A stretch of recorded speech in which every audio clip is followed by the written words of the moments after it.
Alors, on voit dans la paracha, on voit que Avraham Avinu, après la ptira de Sarah Imanu, eh bien, à Ktora, on dit c'est Agar, est revenu. Donc, il a réépousé Ktora et il a eu des enfants.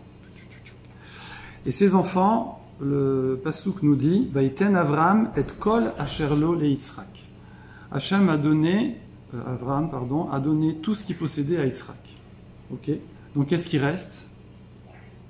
Rien. Bravo. Et les bnei à Pelikshim, et donc aux enfants de Ktora, de Hagar, qu'est-ce qu'il va leur donner? Rien. Pourquoi rien? Puisqu'il a tout donné. Donc, il va rien donner. Voilà. Et voilà que Pitom, le Passouk nous dit, si, il a donné des matanot, des cadeaux. Oui? Qu'est-ce qu'il y a? C'est quoi? C'est pas bon, là? On voit que la moitié? On voit que la barbe? Vous voulez la ranger, ça vous dérange pas? Et là, c'est bon, là? C'est pas bon?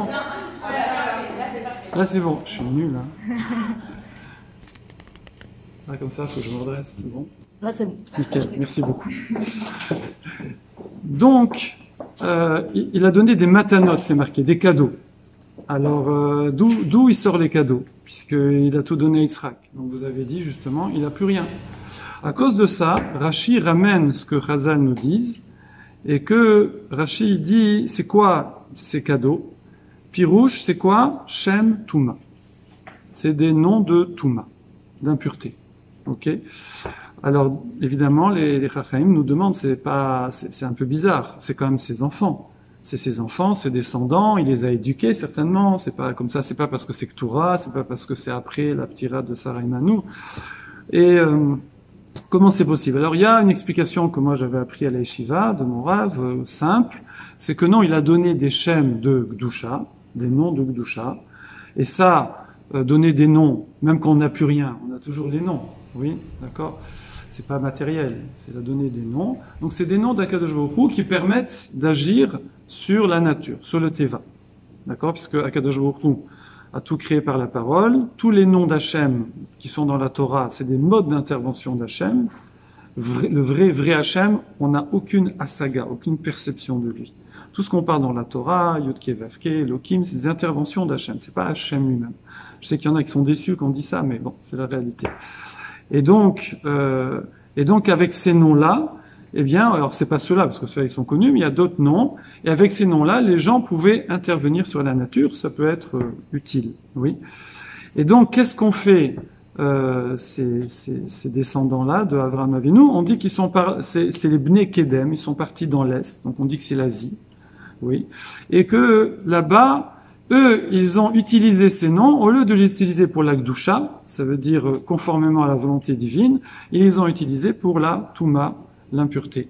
Donc c'est pour ça qu'on dit, il leur a donné des noms de Touma. Ah, mais mon Rav expliquait, il disait, oui, mais il a donné des noms pour la Gdusha. Mais il aurait dû prévoir qu'ils allaient l'utiliser pour la Touma, donc c'est comme s'il avait donné des noms de Touma. Voilà l'explication que moi j'avais pendant à peu près 30 ans. Et oui, vous étiez pas nus. Bon, c'est pas grave. Alors, ici, on va voir une autre explication qui est pas contradictoire, mais c'est plus profond. Pour comprendre cette explication, il faut d'abord qu'on fasse une dizaine de pages de Siftei Chaim. Ça va prendre 3 heures, ne vous inquiétez pas. Donc, on en a jusqu'à à peu près 1 heure. Mais on va résumer pour aller plus vite. Ok? Déjà, j'ai vu une belle définition de la Touma. J'avais jamais vu une définition aussi jolie que ça. Si je vous demande quoi, c'est quoi la Touma, par exemple, vous dites quoi? L'impureté, très bien. Et c'est quoi? C'est l'impureté. On fait genre saleté, hein? Ce qui nous éloigne d'Hachem. Oui. Alors pareil, pendant 30 ans, j'ai vécu avec une définition, décidément. C'est la soirée des Hidushim ce soir. J'ai vécu avec une définition qui est, c'est tout potentiel spirituel qui n'a pas été réalisé. On voit effectivement le cycle féminin, on voit quand quelqu'un est niftar, qui quitte ce monde, donc il y a un potentiel qui n'est pas utilisé, et etc., etc. Si vous regardez tous les types de Touma, vous allez voir à chaque fois, c'est un potentiel spirituel qui n'a pas été utilisé. ou au sens, alors ça c'est au sens propre, la vraie Touma comme ça, où il faut aller au mikvé, etc., ou para Adouma, etc. Mais même au niveau, on va dire au niveau figuré, quand on dit c'est tamé, sous-entendu, comme vous avez dit, ça nous éloigne d'Hachem, ça veut dire ça nous éloigne de potentiel spirituel. Forcément, c'est un potentiel spirituel qui est détourné vers quelque chose de négatif, et donc c'est tamé, c'est l'impureté. Bon, c'est bien hein, comme définition, c'est très bien. Mais ici, il nous dit une définition extraordinaire, le Sifter Chaim, qui vient du Maharal. Alors là, quasiment tout ce que je vais dire, c'est le Maharal de Prague, donc je vais pas répéter à chaque fois. C'est Maharal de Prague. Il y a juste une fois ce Rav Dessler, je leverai le doigt, ce sera Rav Dessler. Alors, il dit comme ça, il dit que la Touma, c'est Kol Davar Sheu Shinui Yose Minaseder, ou Minago Shalolam. J'adore. Que la Touma, c'est à chaque fois qu'il y a un changement qui sort de l'ordre du Seder et de l'anaga, du comportement, enfin du way of life du monde normal. D'accord? Effectivement, qui correspond à la volonté divine. À chaque fois qu'on sort, en anglais on appelle ça, à chaque fois qu'il y a un bug, oui, c'est qu'un bug c'est une mouche, oui, qui est après les premiers gros ordinateurs, s'il y a eu des pannes, c'était une mouche qui était rentrée, c'est des armoires avant. Et c'est là que vient le bug, d'accord? Parce que ça fait gris, voilà. Et donc, à chaque fois qu'il y a un bug dans les choses qui normalement auraient dû aller droit et que ça va de travers, c'est la Touma. Et quand c'est droit, c'est la Tahara. C'est magnifique comme définition. Oui. Et donc, par exemple, du coup, il faut pas toucher, il faut pas s'approcher de ça, etc., etc. Par exemple, la Mita. Pourquoi la Mita, la mort, est la plus grande Touma qui soit? Parce que c'est un bug. La mort, c'est un bug. Normalement, Adam Arishon, Hachem, il a jamais créé l'homme mortel, il a créé immortel. La situation idéale de base, normalement, c'était d'être immortel. C'est pas joli de créer des gens qui meurent, oui. C'est pas joli de créer des gens qui ont besoin de tuer les pauvres animaux pour vivre, oui, etc. Bon, on va pas parler de ça. Alors, et donc, on voit que Adam Arishon a fauté et ça a amené Mita, Laolam, ça a amené la mort, et la mort, donc, c'est une impureté. Voilà. Donc ça, c'est la définition de la Touma. Donc là, avec ça, déjà, on comprend bien qu'effectivement, c'est quoi les matanot? C'est Shem Atouma. C'est qu'apparemment, les Bnei Kedem, donc ces gens qui sont partis à l'Est, descendants d'Avraham Avinu, ils ont utilisé ces Shemot-là, ces noms-là, pour faire des choses qui sont pas conformes au Seder et à la Naga du monde. D'accord? Donc, ça s'appelle de la Touma. C'est bien? Bon, ben, on peut arrêter. On peut rentrer, on a fini. Voilà. Alors, mais, ici, le Sifter Chaim va nous expliquer plus profondément les choses. Et, je vous rappelle, c'est quoi le titre? Tiens, on sait jamais. C'est quoi le titre? Hein? Subir ou grandir? Subir ou grandir. D'accord? Vous voyez pas le rapport pour l'instant, hein? Et maintenant, on va le voir. Pour comprendre, on va nous ramener. Les filles adorent faire de la Gemara. On va ramener une histoire de la Gemara. Baba Kama, Daf Kuf Yudalet, celles qui veulent aller voir, 114. Et là-bas, on nous raconte une histoire extraordinaire. Imaginez, fermez les yeux, imaginez. On est à l'époque où, évidemment, c'est la Torah orale, et pour aller étudier, comme Rabbi Akiva, bon, c'était les Tanaïm, c'est un peu avant, mais des fois, il faut tout quitter, il faut partir loin de sa famille. Il y a des gens qui rentraient que pour les Chagim, il y a des gens qui rentraient que Shabbat à la maison, et qui marchaient des fois pendant des mois pour aller à un endroit, pour aller étudier. Et parfois, et souvent, c'était dans une grande pauvreté. Grande pauvreté. Il y a même des Chachamim qui ont mangé de la terre. Vous connaissez l'histoire. Et donc, on a Rabba Bar Avoua. Rabba Bar Avoua était très pauvre. Il était très très pauvre. Et une fois, je ne sais pas ce qu'il faisait là-bas, il est rentré dans un cimetière de Ovdei Kochavim, d'accord? Et il a rencontré Eliyahu Hanavi. C'est un niveau, hein, d'accord? Et donc c'est pour ça que je vous ai dit avant, qu'est-ce que vous demanderiez à Eliyahu Hanavi si vous le rencontriez? C'est dur à dire ça. Hein? You understand? It's okay? Je parle pas trop la France compliquée, ça va. Alors, et donc Eliyahu Hanavi, il pouvait poser des questions. Alors il lui a posé 2 questions. Les 2 questions qu'il lui a demandé, c'est est-ce qu'on peut être Messader les Baal Chov? Ça veut dire quelqu'un qui a des dettes et il est trop pauvre pour les payer. Est-ce qu'on peut lui faire, on appelle ça en français un moratoire, on va lui laisser quand même de quoi vivre, on va pas tout lui prendre et on va arranger un peu la dette et du coup le prêteur, d'accord, le malvé, du coup, il va pas être remboursé tout de suite et il va attendre, je sais même pas si on lui remboursera tout au final, parce que on veut quand même laisser de quoi vivre à l'emprunteur. Voilà. Et donc, il lui a demandé cette question-là, et bon, c'est pas le sujet, il lui a répondu oui, et il a ramené une preuve, d'où on le tire. Quelqu'un qui donne sa valeur au Beth Amikdash, on étalonne, là aussi on étalonne. Ok, super. Deuxième question qu'il a posée, question fondamentale, c'est une question que tout le monde se pose. C'est quelqu'un n'a pas d'habit, d'accord? Vous savez ce que ça veut dire en français, je le dis en négatif. Il n'a pas d'habit du tout, et il doit prélever la trouma sur sa récolte. Oui. Plus tard, on va expliquer, c'est parce qu'en fait, il est tellement pauvre. Il a quand même une récolte, mais vous savez, avant, c'est pas comme maintenant, on touche tous les mois, etc. Les gens, une récolte, c'était la parnassa de toute l'année. Et c'est bien, vous avez du blé, vous avez déjà mangé du blé? Non, enfin du vrai blé qui sort de l'épi. C'est dur comme de la pierre. J'ai un ami, il a moulu, il a mis 1 heure pour faire un verre de farine. Oui. Donc lui, il a sa récolte de blé, mais en attendant, il faut qu'il mange. En attendant, il est pauvre. Donc il a une récolte, puisqu'il donne la trouma, donc c'est qu'il a une récolte. On ne sait pas combien, mais il a quelque chose. Et il doit prélever la trouma pour les kohanim ou le maaser, pour les léviim, etc. Et il doit faire une bracha. Le problème, c'est qu'il est tellement pauvre que il a lavé ses habits et que il en a pas. D'accord? Vous allez me dire, on va chercher loin. Je vous ai dit, pour ça, c'est une question fondamentale qui arrive tous les jours. Et donc c'est ça la question qu'il a demandé à Eliyahu Hanavi.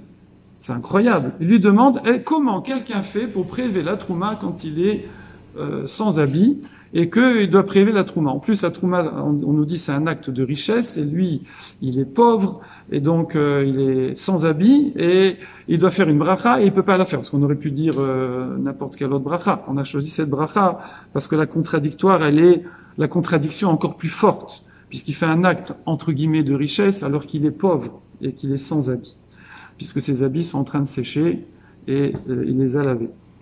Et donc, Eliyahu Hanavi lui a répondu, oui, il peut pas prélever la trouma, voilà, Mazal Tov, voilà.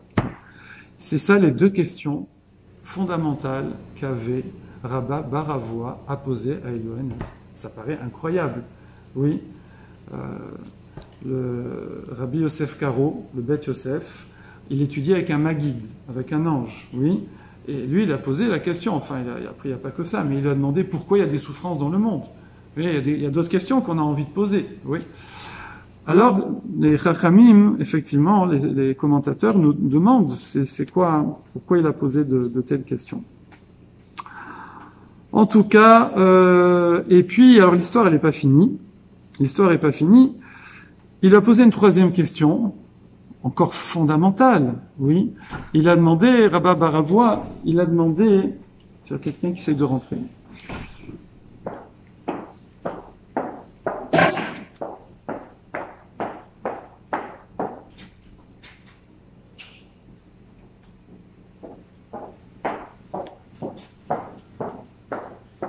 Troisième question fondamentale qu'a posée Rabba bar Avoua à Eliyahu Hanavi. Il lui a dit, j'attends que vous installez, allez, installez-vous.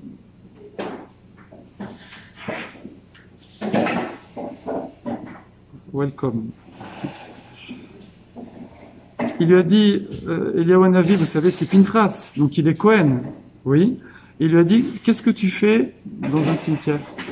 Tu es Kohen, qu'est-ce que tu fais dans un cimetière? Vous vous souvenez qu'ils se sont rencontrés dans un cimetière. Il dit, qu'est-ce que tu fais dans un cimetière? Ok? Encore une question fondamentale. Oui. Alors, on va répondre à la troisième question. Eliyahu Hanavi a répondu à la troisième question. Il lui a dit, tu n'as pas étudié le Seder Taharot? Vous savez on le chasse. C'est Shisha, Sidré, Mishnah. Il y a 6 ordres comme ça. Donc, Nashim, Moadim, les fêtes, les femmes, le Taharot, la pureté, Kedoshim, etc. Et donc, il lui a dit, je comprends pas, tu as pas étudié le Seder de Taharot, oui. Si tu avais étudié, tu saurais que un cimetière de non-juifs, parce que c'est un cimetière de non-juifs, ne dégage pas d'impureté. Donc c'est pour ça que je suis là. Et qu'est-ce que lui a répondu Rabba bar Avoua? Il lui a dit effectivement, alors il y a Tosfot qui explique, il dit, il connaissait les Mishnayot, mais pas, si vous voulez, les Braithot, les Toseftot. Donc les choses un peu plus profonde, enfin un peu plus détaillée. Et donc il lui a dit parce que d'Achikali Milta. Je souffre trop, j'ai trop de difficultés dans la vie, c'est-à-dire qu'il était très pauvre, donc il avait déjà du mal à se nourrir, à trouver un toit, je sais pas. Et donc j'ai eu du mal à étudier les 4 sidrés, les 4 autres zdarim, les 4 autres catégories de loi, de la partie du Shas, de la Gemara, du Talmud, et ces deux-là, j'ai pas pu les étudier de la même façon. D'accord? Donc on voit ici que il était effectivement tellement pauvre que ça l'a limité dans son étude. Ok? Très bien. Est-ce que l'histoire est finie? Non, elle n'est pas finie. Alors là, ça a commencé à être chaud, là. Il fait nuit, on peut faire des trucs un peu, voilà. Alors, il allait les Gan Eden. Vous avez compris, j'ai vu un cil se soulever. Aïlé les Gan Eden. Et il a un avis, il a pris Rabba Baravoa, le dream, vous voyez, the dream. Et choum, il a envoyé au Gan Eden. Extraordinaire. Direct. Oui, bonjour, c'est moi, Gan Eden. Et il lui a dit, Shot Glimecha, enlève ton habit là-bas, ton manteau. D'accord? Enlève ton habit. Apparemment, il l'accompagne, hein. Léon Avi, il est partout. Donc, il lui dit, enlève ton habit. Vous arrivez au bon moment, hein. Et ça fait Shkol Ma'ane Tarfé.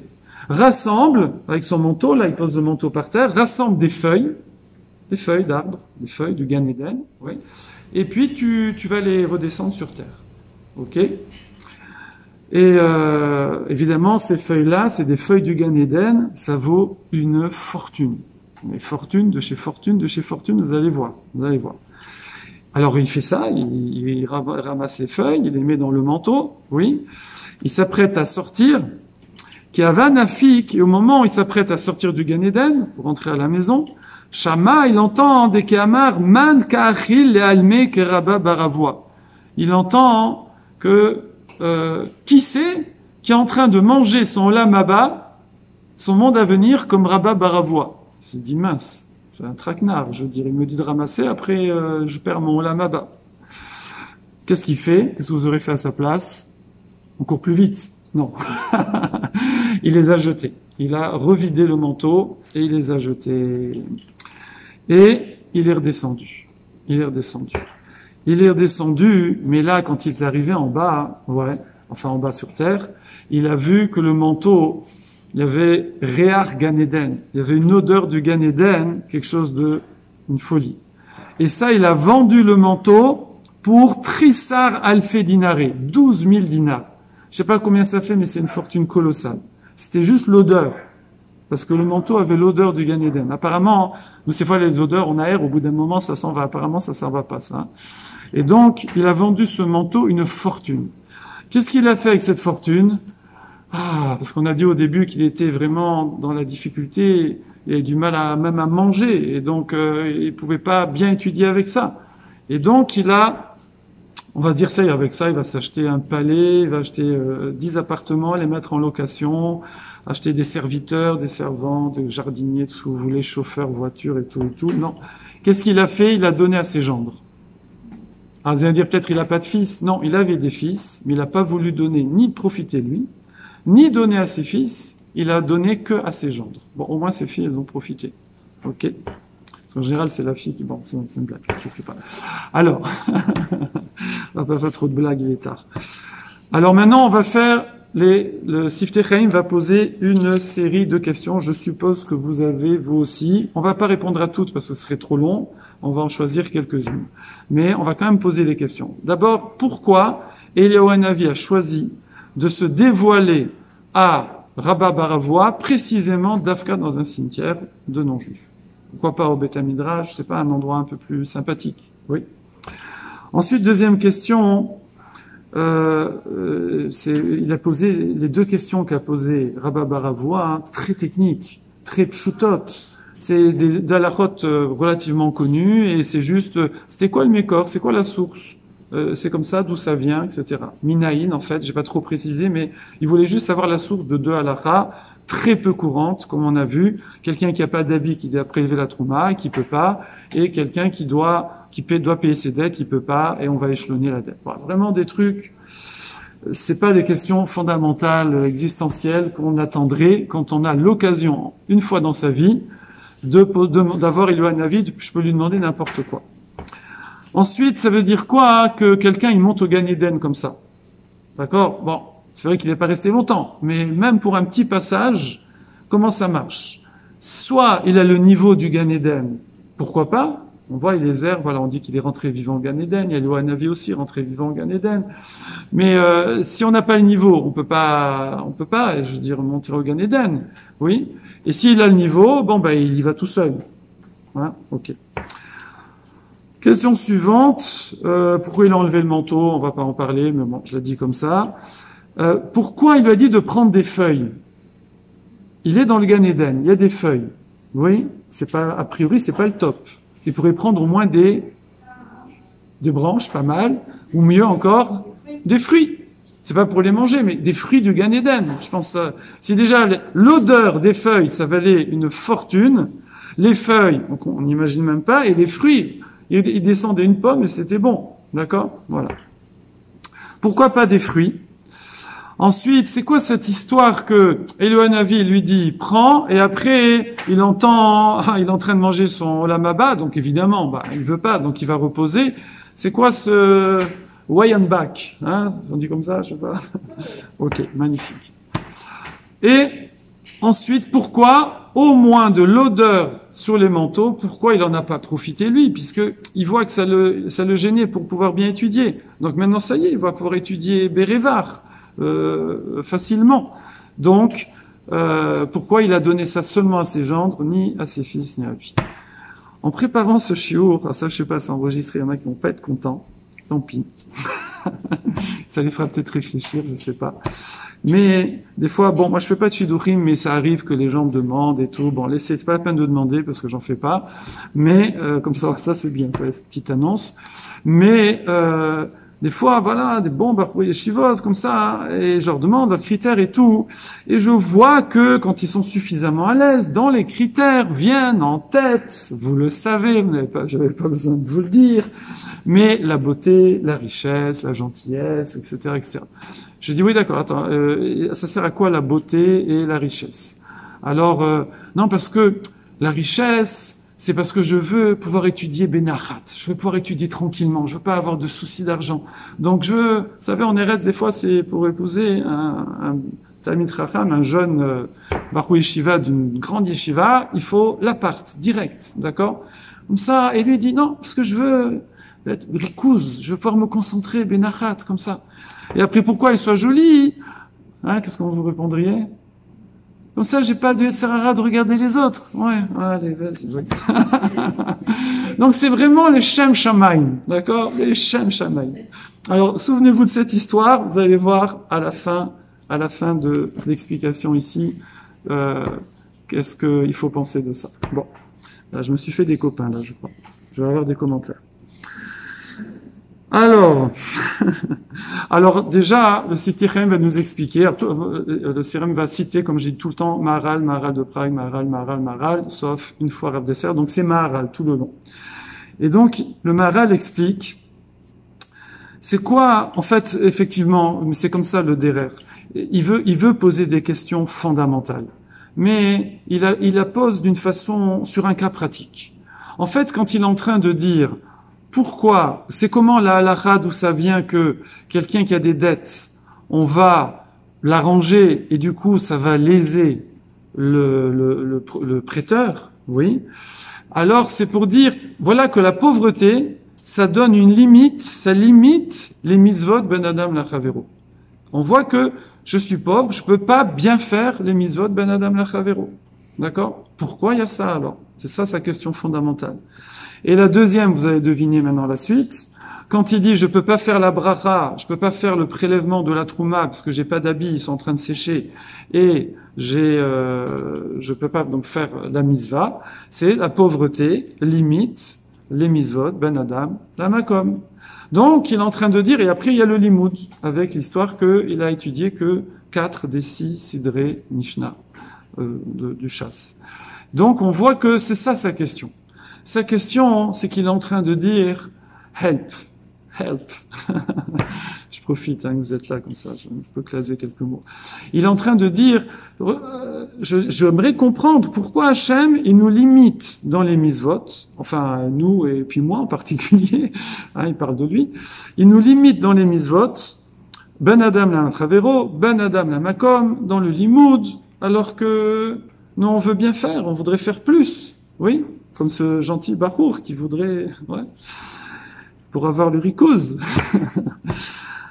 Alors voilà, ça c'est déjà, on a déjà compris pourquoi les questions sont tellement, paraissent tellement ciblées et qu'on aurait posé des questions plus fondamentales.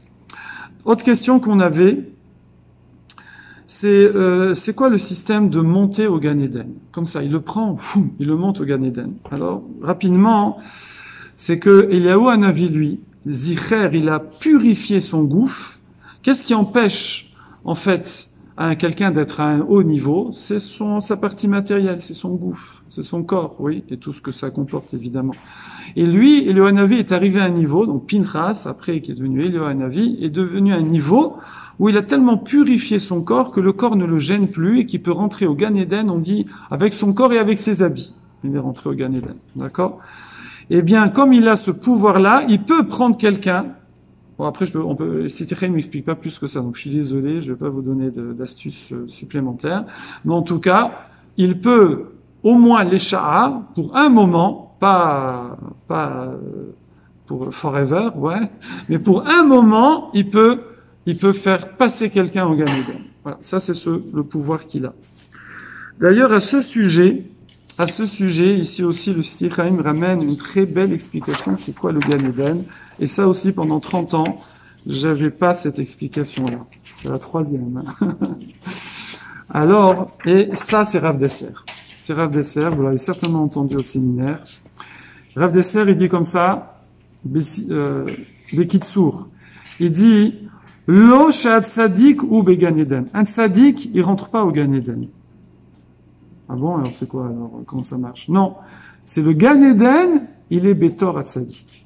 Le Gan Eden est dans le tzadik. En fait, le Gan Eden, il dit, c'est pas un endroit. Et moi, je paye mon droit d'entrée. Comme ça, il dit. Je paye les chalem de mes knissa. De mes knissa. L'argent pour payer, c'est le pass sanitaire, là c'est le pass Gan Eden. Et je fais bien Torah, je fais bien mitzvot, et avec ça, je rentre au Gan Eden, d'accord? Il dit c'est pas comme ça, c'est pas comme ça. C'est tout ce que je fais de rouhani, de spirituel, oui. On va dire, je fais une valeur ajoutée, je transforme ma neshama. Alors évidemment, c'est beaucoup plus complexe. Hein. Si vous avez peut-être étudié le Nefesh HaChaim, les 10 niveaux de Nefesh, de Ruach, de Neshama, et après il y a la Neshama Eliona, Tachat Kisa Kavod et tout. Mais bon, Bekitsour, parce qu'il n'explique pas plus ici, mais simplement il dit que Betor à Adam Atzmo, dans ma Neshama comme ça, il dit, la Rouhaniut, elle est elle est nigba, elle est fixée, elle est imprégnée dans ma neshama. D'accord? Je fais comme ça ici, mais bon, c'est plus là-haut, mais bon. Elle est imprégnée dans ma neshama, et c'est ça mon Gan Eden. Je fabrique mon Gan Eden, et je le fabrique pas là-bas. Parce vous connaissez tous l'image du Zohar qui dit que c'est un palais, chaque mitzvah c'est une brique, ou c'est un habit, chaque mitzvah c'est qu'on appelle ça une maille, oui. Mais ça fait genre moi je suis là et mon Gan Eden il est là-bas et je le fabrique. C'est déjà plus que je fais le pass pour rentrer. Je le fabrique. On est plus proche de ça. Mais là c'est encore plus fort. C'est qu'en fait il est en moi directement. Je suis déjà avec, d'accord. Bon et là-dessus on dit Ben Olam Haba, quelqu'un déjà dans ce monde il est Ben Olam Haba alors qu'il est vivant, oui. Ok. En tout cas c'est ça le Gan Eden. Et donc ici, on comprend que qu'est-ce qui empêche quelqu'un de voir ça? Imaginez, dire quelqu'un, voilà, il a la moitié de sa vie, et il dit, je pourrais avoir un petit coup de boost comme ça va me motiver. Je voudrais jeter un coup d'œil, oui, sur ma neshama. Je voudrais voir là. Vous pouvez enlever la mechitza là, qu'on appelle ça, le rideau. Merci. Vous pouvez m'enlever le rideau du gouffre. qui m'empêche de voir l'intérieur spirituel, comme ça, je jette un œil pour voir je suis à combien là, je suis à combien, d'accord? Je voudrais voir. Eh bien ça, on peut pas voir parce que le corps, opaque. Donc je vois pas. On sent quand même, hein, je veux dire, on sent bien quand on fait les mitzvot et tout, et quelqu'un qui a fait tchouva, et il sait qu'il n'y a pas photo. Voilà. Mais quand même, on peut sentir un peu, mais on peut pas vraiment voir. Eh bien c'est ça qu'a fait Eliyahu Hanavi. Eliyahu Hanavi, il lui a fait, regarde, je vais te faire un petit truc, comme ça, et il a enlevé la méritza du gouffre, et bingo, il a vu son Gan Eden. Ces histoires de feuilles, de trucs, tout ce qu'il a vu, il a vu son Gan Eden. Il a vu le niveau de sa neshama. D'accord? Après, effectivement, on le dit d'une façon imagée, comme, effectivement, on dit que il y a une lachon de zria, qu'on sème des garginim, des graines, et de netia, qu'on dit chayolam natab et tochenu, qu'Hachem il a planté, chayolam c'est la Torah. Donc il y a toujours on compare le olam haba. Il y a aussi une fois j'ai vu dans un sefer comme ça un peu kabbalistique comme ça, on décrit le Gan Eden comme le plus beau des jardins. C'est avec il y a les oiseaux, il y a des senteurs, il y a des fleurs, il y a trucs. Enfin, imaginez le must de tout ce qui peut exister. Et c'est vrai que c'est des images de nature que l'on donne parce que c'est des comparaisons. De toute façon, par ailleurs, tout le monde matériel est une projection du monde spirituel, et nous aussi on a les organes qui correspondent aux organes spirituels, et donc tout ce qui est dans la nature correspond aussi à des entités spirituelles, d'accord? L'arbre, les fleurs, tout ça, toute cette nature immense d'une complexité inimaginable correspond au monde spirituel, et c'est simplement au niveau terrestre concrétisé dans la nature. Et donc c'est ça qu'il a fait. Il a enlevé cette mechitza, cet écran du corps corporel, de sa matérialité, et il a pu voir son propre Gan Eden, sa propre intériorité de sa neshama. Vous avez arrêté de taper, excusez-moi, je fais des blagues, je suis très blague. De toute façon, c'est enregistré, je vous donnerai le lien pour vous. Ok. Bon, ça déjà, on est content parce qu'on sait pas comment faut faire, mais au moins on a un peu compris comment Rabba Baravoua, il a pu l'amener comme ça au Gan Eden. Donc ça c'est Rav Dessler. Ok. Alors maintenant, pourquoi il lui a dit de prendre des feuilles? Pourquoi pas des fruits? Oui. Alors il lui a dit de prendre des feuilles. Parce que les feuilles, c'est juste là pour protéger, pour faire la photosynthèse, et c'est juste, l'accessoire des fruits. C'est-à-dire, c'est les moyens qui permettent à l'arbre de vivre et de produire des fruits. Mais c'est pas ça l'essentiel. Bon, c'est vrai qu'on fait, avec le tilleul, on fait des tisanes et tout, il y a des feuilles qu'on peut manger, mais les feuilles, c'est juste l'accessoire. Et le icar, l'essentiel, c'est les fruits. Le but de l'arbre, c'est le fruit. Ok? Et donc, il y a, comme ça, c'est marqué, Aléou lo yibol, que les feuilles, elles ne flétrissent pas, oui. La Gemara Souka, elle dit comme ça, elle dit, Afilu sichat chulin, shel talmidei chachamim, même les paroles profanes, genre, passez-moi la pizza, oui, c'est une blague. Eh bien, tzrichim limud, il faut les étudier. C'est-à-dire qu'on dit que un talmid chacham, comme tout ce qu'il fait, même ce qui est profane, passe-moi le sel, etc., tout ce que vous voulez, je vais rentrer tard ce soir, je sais pas quoi. Tout ce que un Talmid Chacham dit profane, fait de profane, oui, ça mérite l'imoud. Pourquoi? Et c'est ça qu'on compare aux feuilles, oui, par rapport aux fruits. Le fruit, ça va être la Torah, les mitzvot, et les feuilles, c'est la vie profane. Manger, dormir, etc., tout ce qu'il faut. Mais on dit que un Talmid Chacham, ça vaut le coup, pas seulement d'étudier, de voir ses enseignements, mais de voir même sa vie profane, parce que je vais apprendre de ça, parce que tout ce qu'il fait, c'est Alpi Torah. Et vous savez aussi que Shimosho Yoter Milimudo, d'accord? Donc, c'est ça que représentent ici les feuilles. Alors après, pourquoi on n'a pas dit tout ce qu'il fait, etc. On a dit juste les paroles. Parce que les paroles, c'est ça nous on est des médaber. L'excellence, la supériorité de l'être humain sur l'animal, c'est la parole. Les animaux aussi font des trucs.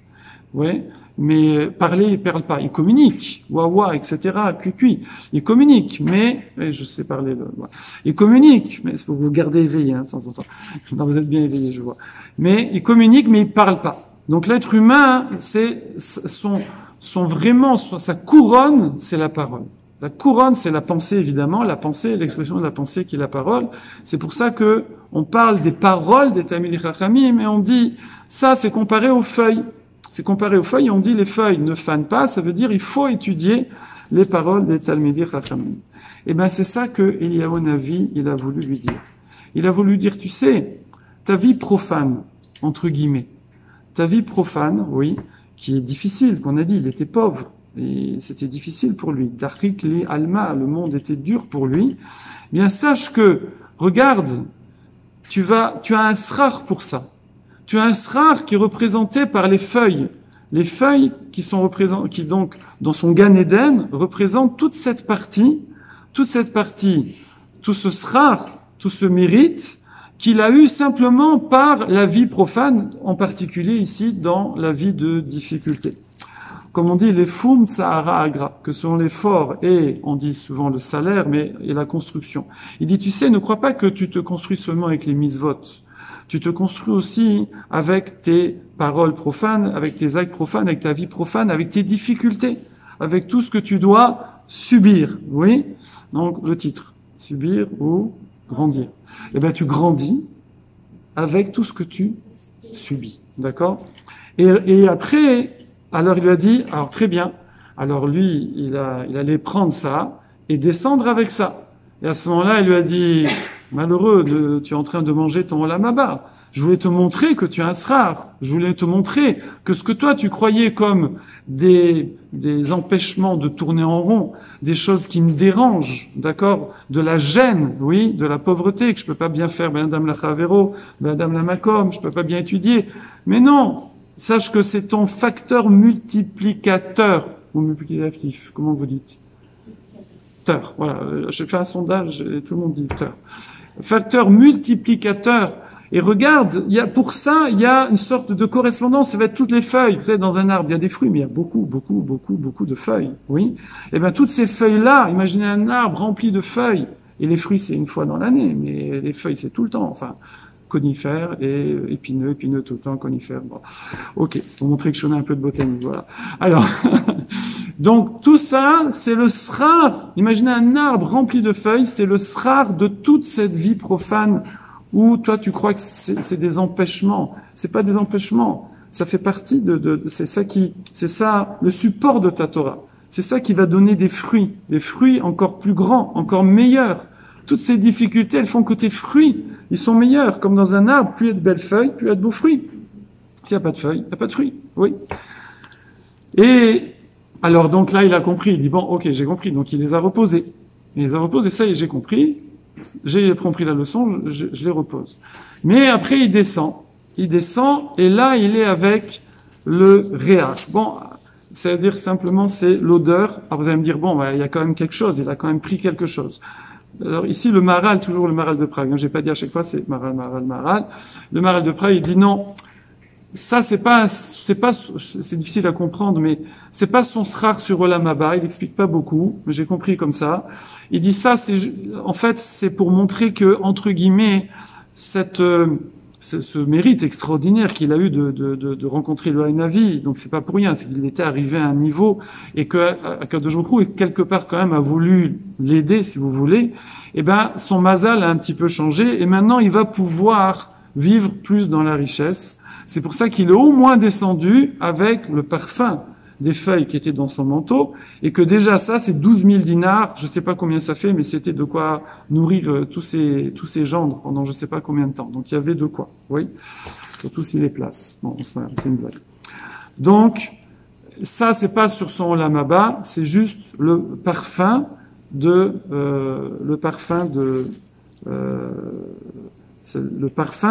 feuilles, oui. Mais quand même, lui, il est arrivé à ce niveau-là.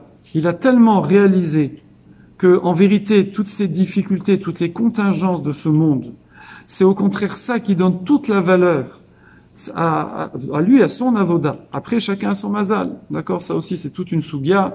Est-ce que yesh mazal Israël ou un mazal Israël? Est-ce qu'on peut changer le mazal ou pas? Il y a une mara qui dit oui, une mara qui dit non. Après, il y a les rishonim, Tosfot, etc. Après, il y a Rav Dessler qui vient expliquer les rishonim. Bekitsour, en résumé, c'est qu'il y a une partie du mazal qui est fixe. Alors, c'est selon les personnes, hein. Des fois, pour une personne, par exemple, être pauvre, c'est fixe. Pour une autre, ça peut être variable. Ça dépend. Ça dépend si lui, l'essentiel de sa mission, c'était par exemple d'enseigner ou d'étudier ou je sais pas, de faire quelque chose en étant pauvre. Si c'est l'essentiel de sa mission, il peut monter, descendre, il sera jamais autre chose que pauvre. Si par contre non, sa mission c'est par exemple, je sais pas, d'être marbitz Torah, de diffuser la Torah, mais peu importe, alors il peut changer ce mazal, même s'il a commencé pauvre, il peut devenir riche, voilà. Pareil pour les enfants. Si sa mission essentielle c'est de vivre sans enfants, Chazonish ou le Rabbi Lubavitch n'ont pas eu d'enfants, ils ont des routes inimaginables.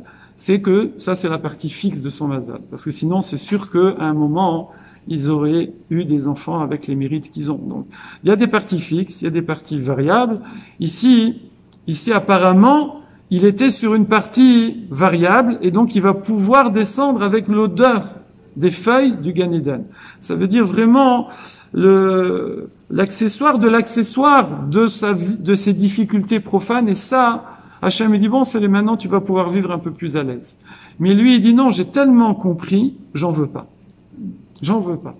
Et pour ça, pourquoi il donne pas à ses enfants? Parce que ses fils non plus, il dit les enfants c'est comme soi. Par contre, ouais, alors là, c'est pas sympa pour les gendres. En plus, moi, j'ai que des gendres, hein, j'ai que des filles, donc j'ai que des gendres.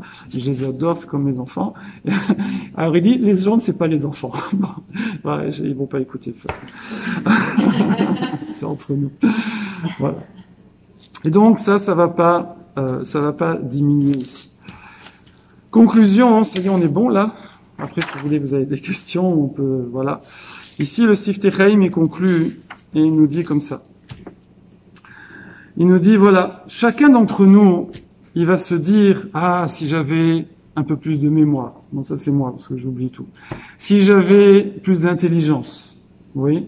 Si j'avais plus de richesse. Ah, si j'étais né avec des parents comme ça. Ah, si j'étais né à Meacharim, à Mnebrak. Ah, si j'étais né à telle époque. Ah, si cela. Qu'est-ce que je servirais bien à Kadosh Baruch Hu? Oui. Je pourrais faire beaucoup mieux que ça. Voilà.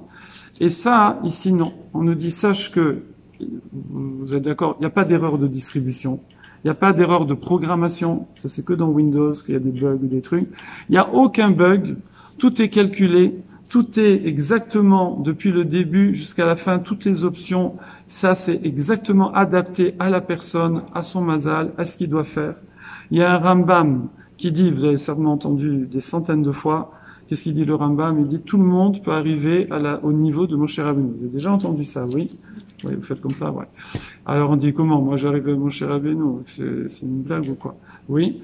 Et il dit non. Ça veut dire si moi, comment vous vous appelez? Ora. Bon? Ora. Ola. Ora. Ora, pardon.